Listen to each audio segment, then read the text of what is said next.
ढेंकीकुट प्रभात शाखार गृह संपर्क अभियान राष्ट्रीय स्वयंसेवक संघर सत्यनारायण प्रभात शाखा ढेंकुटर स्वयंसेवक माने आज सकाळ समय ढेंकुट टिकिरा ग्राम एवं बजार घरे घरे बजार सहित दुकान परिवार संपर्क जोड़ी सेवा समर्पण एवं समाजर सेवारे थिबा स्वयंसेवक सामिल होई स्वदेशी सामग्री किनिबा व्यवहार सह लोकाल सामग्री किनी आमे समृद्ध भारत गठन में जड़े सारथी होगापी सचेतन कराइला।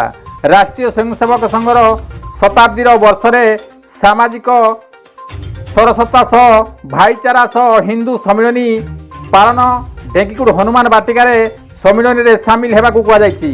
करपत्र संघर पुस्तक एवं सेवा संगठन समर्पणर भारत माता अखंड भारत स्टिकर दुकान एवं परिवार कांथरे अनुमति नहीं स्वयंसेवक मान लगाई। समस्त गृहकर्ता और बजार दुकानी सामाजिक कर्मी एवं जनसाधारण साधुवाद जनाई।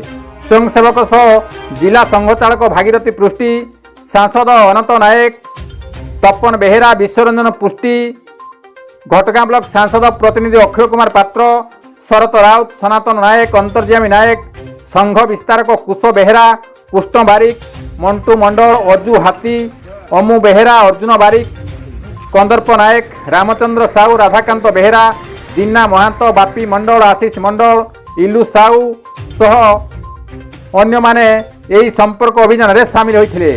कविंद्र राउत का रिपोर्ट, केडी न्यूज ओडिया।